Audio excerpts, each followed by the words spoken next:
Do you have too many cables for all your different devices? Constantly needing to plug out and plug in because each one requires a different cable? Do you struggle to plug in your device at night because it's too dark and you don't really want to turn the light on? Do you struggle to believe that that dodgy power brick you bought online actually is a fast charger? You've been charging your devices wrong, so here are my top 3 coolest charging cables. Let's get into it. I bought all these cables myself from Amazon and I'll leave a link in the description below if you want to check them out yourselves. The first one is more of a novelty really, but it's kind of a cool gimmicky charging cable to show off in front of your friends. And what makes this cool is that it's LED. And as you can see, you get this flowing LED strip that goes all the way to your phone. Let me just dim down the lights a bit so you can see a bit better. Now to be honest, I know it looks more like just something for fun, but actually it does come in handy if you are actually someone that struggles to find your charging cables at night. It just makes it very, very easily identifiable. There are loads of different variations of this, loads of different colours. It's a fun charging cable and definitely grabs people's attention. Now this next one is definitely not a gimmick and it's actually much more functional. This is a magnetic charging cable, but the cool thing about it is that you can connect it to a bunch of different or even a bunch of the same types of charging heads.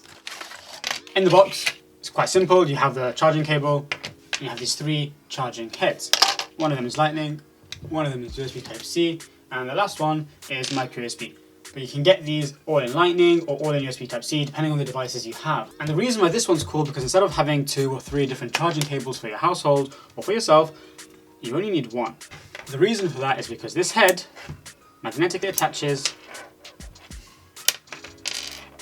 to the wire, which means if I have a phone that's USB Type-C, I can put this in here, and if I have a different device, let's say that's micro USB, like these earphones for example, so then what you can do is with the same charger, you can charge your phone, and very easily you can switch it to your other device. Now, earphones are a bad example. Ideally, what I would do is I would have a USB-C one in here, and for example, a Lightning one in an iPad, which means that they no longer have to keep plugging in and plugging out and switching the cables around. The disadvantage is, obviously, it's quite, let's say, not aesthetically pleasing. If you do slap a case on it though, it does help kind of lessen the blow a bit depending on the size of your case. It makes it much more flush. If you've got a beefier case, it would help even more. I think it's quite cool personally. It's something that I would keep in my bag so that I don't have to keep carrying multiple cables with my power bank. Now it's quite easy to remove, so you don't have to worry about it being like annoying to constantly pull it in and out of devices. Another cool thing about it is that it has a rotatory head, which means that if you're a gamer, if you play games on your phone, it makes it very easy to grip the device because, well, it also makes it easy to take off. But as long as you don't do that, it makes it easy to grip your device because this joint here makes it very easy to rotate in all the different awkward directions. Okay, so the last one is for more of your tech nerds out there. This is a charging cable that actually has a screen on it that lets you monitor the input power of your cable. So, it's also a nice braided cable which helps. And as you'll see on this side, there is a display.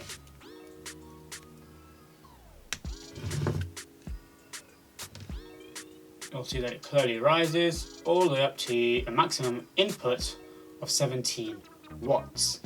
Now, what can you do with this information?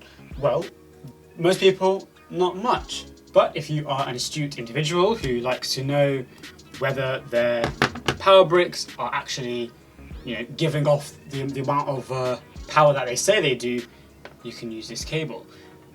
It's also a good indicator of identifying fake power bricks or problems with a wall outlet, for example, and maybe even a problem with the device. The interesting thing though is that although this is maxing out at 17 watts, it can accept an input of 100 watts. However, you may know that phone manufacturers, they regulate the device input to slowly reduce the charging input as your phone fills up to help protect the battery life. You don't want your phone plugged in at 100% and it receiving 17 watts of power because that heats up the phone and that can damage the battery. So this is a good device to actually help visualize what your phone is doing.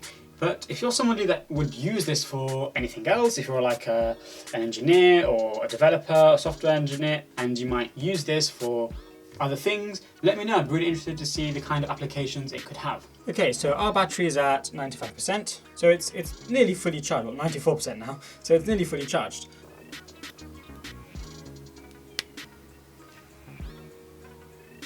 It starts from 7.8 and it goes up to 8.1. And now you can see it's dropped from what it was 17 watts before to roughly around the 10 watt mark. So as you can see now, as that's getting closer to 100%, the power drops down to help preserve the battery.